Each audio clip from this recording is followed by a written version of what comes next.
విదేశాల్లోని నిరుద్యోగ యువతకు అంతర్జాతీయ స్థాయిలో భారీ వేతనాలతో కూడిన ఉద్యోగ అవకాశాలు కల్పించేందుకు రాష్ట్ర ప్రభుత్వం సరికొత్త ప్రణాళికతో ముందడుగు వేస్తోంది. జర్మనీ, జపాన్ దేశాలలో లక్షలాది ఖాళీలు అందుబాటులో ఉన్నాయని, సంబంధిత విదేశీ భాషలపై పట్టు సాధిస్తే ప్రతి నెలకు 2 లక్షల నుంచి 2,50,000 రూపాయల వరకు భారీ వేతనంతో ఉద్యోగాలు పొందవచ్చని రాష్ట్ర మంత్రి వివేక్ వెంకటస్వామి స్పష్టం చేశారు.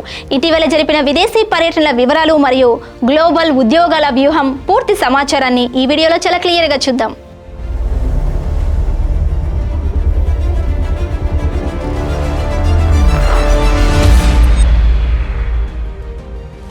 Hello, welcome to Khyati connects. నేను సిరి. తెలంగాణ యువతకు అంతర్జాతీయ వేదికలపై సువర్ణావకాశాలు వేచి ఉన్నాయని మంత్రి వివేక్ వెంకటస్వామి వెల్లడించారు. ఇటీవల తాము చేపట్టిన జర్మనీ పర్యటన ఎంతో విజయవంతమైందని, ఒక్క జర్మనీలోనే ప్రస్తుతం వివిధ రంగాలలో దాదాపు 5 లక్షల ఉద్యోగాలు ఖాళీగా ఉన్నాయని తెలిపారు.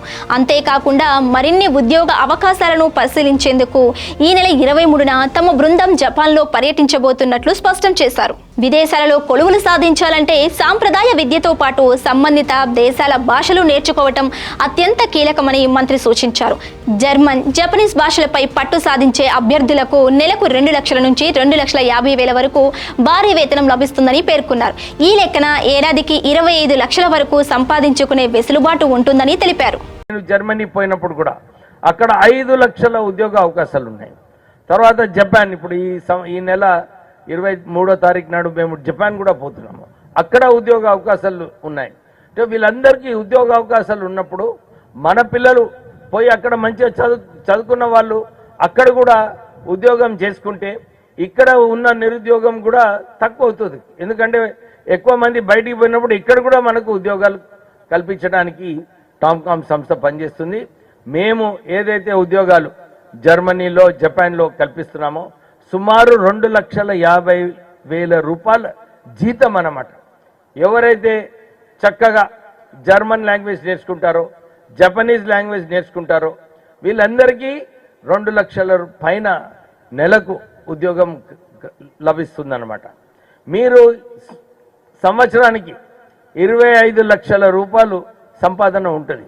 మన యువత విదేశీ ఉద్యోగాల వైపు దృష్టి సారిస్తే రాష్ట్రంలో ఉన్న నిరుద్యోగ సమస్య కూడా గణనీయంగా తగ్గుతుందని మంత్రి వివేక్ అభిప్రాయపడ్డారు. ఎక్కువ మంది నైపుణ్యాలు పెంచుకొని విదేశాలకు వెళ్లటం వల్ల ఇక్కడ అందుబాటులో ఉండే ఉద్యోగాలు స్థానిక యువతకు లభించే అవకాశం పెరుగుతుందన్నారు. ఈ ప్రక్రియకు ప్రభుత్వం మరియు పలు సంస్థలు పూర్తి స్థాయిలో సహకరిస్తాయని వెల్లడించారు. మన విద్యార్థులు కేవలం స్థానిక ఉద్యోగాలకే పరిమితం కాకుండా గ్లోబల్ కెరీర్ దిశగా అడుగులు వేయాల్సిన అవసరం ఉందని స్పష్టమవుతుంది. పిల్లలు అంతర్జాతీయ స్థాయిలో రాణించేలా నాణ్యమైన విద్యతో పాటు విదేశీ భాషలను నేర్పించడంలో తల్లిదండ్రులు కూడా ప్రత్యేక ప్రోత్సాహాన్ని అందించాలని మంత్రి పిలుపునిచ్చారు. జర్మనీ, జపాన్ దేశాలలో అందుబాటులో ఉన్న లక్షలాది ఉద్యోగ అవకాశాలను తెలంగాణ యువత సద్వినియోగం చేసుకుంటే ఉపాధి సాధనతో పాటు ఆర్థికంగా కూడా స్థిరపడవచ్చు. మరి జర్మనీ, జపాన్ దేశాలలో ఉద్యోగాల కోసం జర్మన్, జపనీస్ భాషలు నేర్చుకోవటం మరియు మంత్రి వివేక్ వెంకటస్వామి ప్రకటనపై మీ అభిప్రాయం ఏంటి? మీ అమూల్యమైన ఆలోచనలను కింద కామెంట్ సెక్షన్లో తప్పకుండా రాయండి. మరిన్ని తాజా విదేశీ ఉద్యోగ సమాచారం, నిష్పాక్షిక అప్డేట్స్ కోసం మా ఛానల్ని ఇప్పుడే లైక్ చేయండి, షేర్ చేయండి, సబ్స్క్రైబ్ చేయండి.